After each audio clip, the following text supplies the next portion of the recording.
Thank you, Steph. An emotional day for families in Peel Region who say they have been impacted by police violence.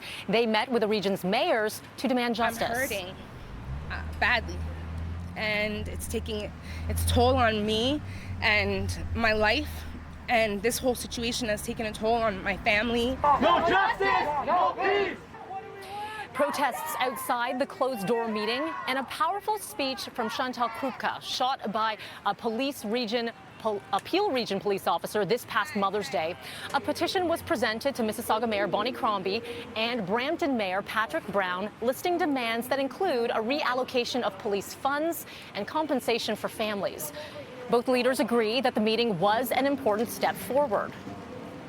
I hope that these tragedies we've had recently are not simply a moment in time where there is collective pain, but it leads to not just words but action. We have taken a number of steps, but there's a lot of work to do to go forward. So I want to listen to them and hear from them what other concrete steps can be taken. Meantime, police in Toronto continue to investigate two separate shootings that happened just 3 hours apart yesterday. A drive-by at Eglinton near Oakwood injuring 6 and an alleged targeted shooting of a man now identified as 50-year-old Joseph Hart, who was shot and killed in his car in North York. Mayor Tory is calling on Ottawa to help him tackle gun violence in our city. I would again appeal to the Government of Canada to help us and to help cities across Canada by delivering the anti-gun violence initiatives promised earlier this year before the COVID-19 pandemic struck. So what else can be done to reverse this uptick in gun violence? We're going to be hearing more from our mayor. He's going to be joining me live here on BT just after 7 o'clock. Well, the battle between Premier Ford and the teachers' unions getting uglier as schools get set to reopen. The Premier not mincing his words about high school teachers' union president Harvey Bischoff, who claims Ford's return to school plan, it puts teachers at risk. Have a listen. If you're asking me who am I going to listen to, some of the best doctors, health, mind, science in the entire country, or some head of some teachers' union that wants to fight with every single government that God ever created? I think the parents would rather us listen to the doctor as opposed to some guy with a degree in English literature, which thinks he's a doctor. Okay, so Bischoff responding in a statement to CityNews saying his union has been offering assistance to the government since March when the school closures were announced, but have been ignored. All 4 unions have filed a Labour Board complaint against the province. The main sticking point, elementary class sizes, which could see as many as 30 students in a room. Meantime, the TDSB is switching over 700 high school teachers to online learning. The move coming after 14,000 Toronto secondary students opted to learn remotely this fall. That's 21%, while the other 79% have chosen to return to school.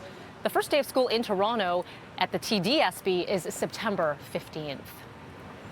And as we mentioned off the top of the show, actor Dwayne Johnson urging everyone to wear a mask after revealing that his family, including his 2 young daughters, recently battled COVID-19. The Rock took to Instagram to share a video message. It was lengthy, saying his family caught the virus even after taking strict precautions. For his daughters, just 2 and 4 years old, COVID-19 was just a sore throat. However, the former wrestler and his wife were hit harder.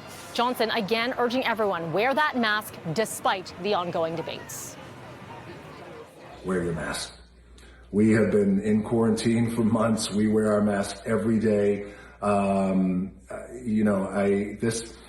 It baffles me that some people out there, including some politicians, will take this idea of wearing masks and make it a political agenda, part of a political agenda, politicizing it. It has nothing to do with politics. Wear your mask. It is a fact, and it is the right thing to do, and it's the responsible thing to do, not only for yourself, but for your family and your loved ones, but also for your fellow human beings. Now, he has since recovered from the illness and believes they contracted the virus from close friends. Lawyers for a California sheriff's deputy accusing Raptors president Masai Ujiri of race baiting following the release of video showing the officer shoving Ujiri at last year's NBA Finals.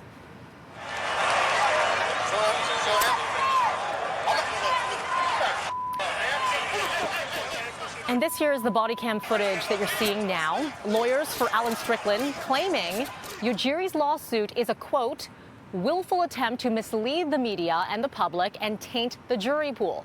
Strickland filed a lawsuit months after the altercation with Ujiri, claiming he was left battered and bruised. As part of Ujiri's countersuit, this body cam footage of the incident was released. It appears to show Ujiri pulling out his credentials from out of his suit jacket as Strickland shoves him twice. So far, none of the allegations have been proven in court.